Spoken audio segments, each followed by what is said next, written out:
வணக்கம். வாழ்க வளமுடன். வாழ்வியலை புரிய வைப்பதற்காக ஒரு கதை உங்களுக்கு. குத்துச்சண்டை வீரர் ஒருவர் இருந்தார். அந்த பகுதியில் அவரை வெல்ல யாருமே இல்லை. சில குத்துகளிலேயே ஒரு 2-3 பஞ்சிலேயே ஆப்போசிட் பார்ட்டியை வீழ்த்தி விடுவார். வலிமை மிக்க கரங்கள் அவருக்கு இருந்தது. தோல்வி என்பதை அறியாமல் வாழ்ந்து வந்தார். இப்போதெல்லாம் அவருடன் போட்டியிட யாருமே முன் வருவதில்லை. ஏன்னா 2 குத்துலேயே சாவடிச்சிடறான்டான்ட்டு. அவருடைய எதிரிகள் எவ்வளோ விதங்களில் முயற்சி செய்தும் கூட அவரை வீழ்த்த முடியவில்லை. நல்ல உடற்பயிற்சி, சத்தான உணவு, தேவையான அளவு உறக்கம் என்று தன்னுடைய உடலை நன்றாக பேணி அவர் ரொம்ப எக்ஸசைஸ் எல்லாம் பண்ணி ஃபுல் பிரிஸ்காக இருக்கிறதுனால எதிரிகள் அவரை வீழ்த்த வேறு ஏதாவது வகையில் திட்டங்கள் வகுக்க ஒன்று கூடினார்கள். பலவிதமாக ஆலோசனைகள் அவர்கள் கூடி பேசினார்கள். அதாவது ஏதாவது செய்து அவரை கொன்றுவிட்டாலும் அவர் வீரர்களுக்கெல்லாம் முன்மாதிரி என்று பேசப்பட்டு அழியாத புகழை பெற்று விடுவார். எனவே அந்த யோசனையை கைவிட்டனர். குடிப்பழக்கம் போன்ற கெட்ட பழக்கங்களை அவருக்கு அறிமுகப்படுத்தலாம் என்று முயற்சி செய்து அயல்நாட்டு போதை வஸ்துக்களை அவருக்கு பரிசாக கொடுத்து முயன்ற போதும் அவர்கள் முன்பாகவே அவர் அதை உடைத்து நொறுக்கி அவர்களை அவமானப்படுத்தி அனுப்பினார். உருப்படியாக எந்த யோசனையும் கிடைக்காத நிலையில் அவர்களுக்கு ஒரு முடிவெடுத்தார்கள். எதையாவது செய்து அவரை போட்டியில் வீழ்த்த வேண்டும். அவரை வீழ்த்துபவருக்கு 10 லட்சம் பரிசு கொடுப்பதாக வாக்களித்தார்கள். பெரிய தொகைதான். இருந்தாலும் அவரை வீழ்த்த இதைவிட அதிகமாக செலவு செய்யும் அவர்கள் எப்படியாவது இதை செஞ்சு சாதிச்சிடணும், அவரை வீழ்த்தி காமிச்சிடணும்னு ட்ரை பண்ணுறாங்க. இந்த செய்தி காட்டு தீவி போல பரவியது. ஒரு புதிய சண்டை பயிற்சி செய்து வரும் ஒரு இளைஞனின் காதிலும் இது போய் விழுந்தது.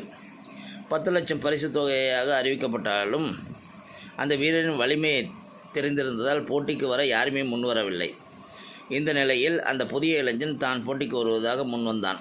பலரும் அவனை பயமுறுத்தி அவரிடம் மோத வேண்டாம் என்று அறிவுரை கூறினார்கள். அவனோ தன் முடிவில் உறுதியாக இருந்தான். வீரரும் அவனுடன் சண்டையிட சம்மதித்து விட்டார். போட்டி ஒரு நாள் அறிவிக்கப்பட்டது. புதிய இளைஞன் தன்னுடைய நெருக்கமான நண்பர்களை வரவழைத்தான். அவர்களிடம் தனக்காக உதவி செய்யும்படி சில விஷயங்களை கூறினான். அவன் எதற்காக அப்படி சொன்னான் என்று அவர்களுக்கு புரியவில்லை. என்றாலும் நண்பனின் வெற்றிக்காக எதையும் செய்ய தயாராக இருந்த அந்த நண்பர்கள் அவன் சொன்னதை அப்படியே செய்தார்கள். அதில் ஒருவன் அந்த பலசாலியான வீரரின் வீட்டுக்கு பழங்களுடன் போய் அவர் போட்டியில் வெற்றி பெற வாழ்த்துக்கள் சொன்னான். அவரும் சந்தோஷமாக அவற்றை பெற்றுக்கொண்டு நன்றி சொன்னார். வந்தவன் திடீரென்று, என்ன ஆச்சு உங்களுக்கு? பேசும்போதே இப்படி மூச்சு வாங்குதே, கல் மாதிரி இருந்தீங்களே, உடம்பை பார்த்துக்குங்கன்னு சொல்லிட்டு கிளம்பி போனான். எனக்கு மூச்சு வாங்குதா? நான் நல்லா தானே பேசுகிறேன். அவருக்கு ஒரு குழப்பம் வந்துவிட்டது. மறுநாள் அதிகாலை அவர் வீதியில் ஓட்டப்பயிற்சியில் ஈடுபட்டு கொண்டிருக்கும்போது திட்டமிட்டபடி இன்னொரு இளைஞன் அவருக்கு எதிர்பட்டு வணங்கினான். ஐயா, போட்டியில் கலந்துக்க போகிறதா கேள்விப்பட்டேன். நான் உங்கள் தீவிர ரசிகன். இப்போவும் நீங்கள் தான் ஜெயிக்க போகிறீங்க, அதில் எந்த சந்தேகம் இல்லை. ஆனால் முன்னால் உங்கள் ஓட்டத்தில் இருந்த வேகமும் வலிமையும் இப்போ இல்லையே, உடம்பு சரியில்லையா என்று கேட்டுவிட்டு நகர்ந்தான். என்ன எல்லோரும் இப்படி பார்க்குறவங்களாம் கேட்குறான். இப்போது சிறிதாக பயம் துளிர் விட்டது அந்த வீரருக்கு. போட்டி துவங்கும் நேரம் வந்தது. பலரும் வந்து அவருக்கு வாழ்த்து சொல்லி உற்சாகப்படுத்தினர். அவர் மேடையேற போகும்போது எதிராளியான இளைஞனின் நண்பனான மற்றொரு இளைஞன் கையில் பூங்கொத்துடன் வந்து அவரை வாழ்த்தி கை குலுக்கினான்.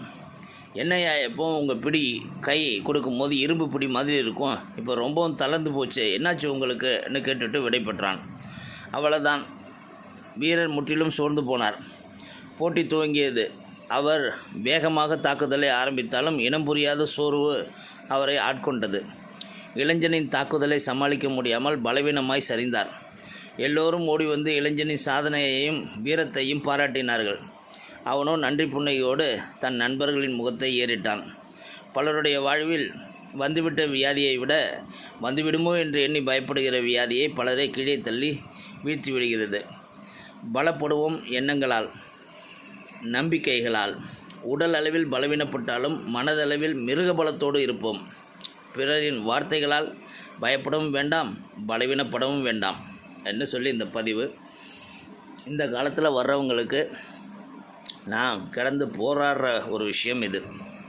ஐயா, உங்களுக்கு ஒன்றும் இல்லை, அம்மா உங்களுக்கு ஒன்றும் இல்லை, நீங்கள் நல்லா இருக்கிறீங்க, உங்கள் வயசுக்கு இந்த மாதிரி சின்ன சின்ன உடல் உபாதைகள் வருவது சாதாரண ஒரு விஷயம், உங்களோட உடல்நலம் மிக ஆரோக்கியமாக இருக்குதுன்னு சொல்லி புரிய வைக்கிறதுக்கு ரொம்ப கஷ்டப்பட வேண்டியதாக இருக்குது. அதனால் பிறரின் வார்த்தைகளால் பயப்படவும் வேண்டாம், பலவீனப்படவும் வேண்டாம். குறிப்பாக சோஷியல் மீடியாவில் வர்ற பல விஷயங்களை பார்த்து இந்த காலத்தில் ரொம்ப பயப்படுறாங்க. அது தேவையில்லாத பயம். வாழ்வியலை புரிஞ்சு கொள்ளுங்க.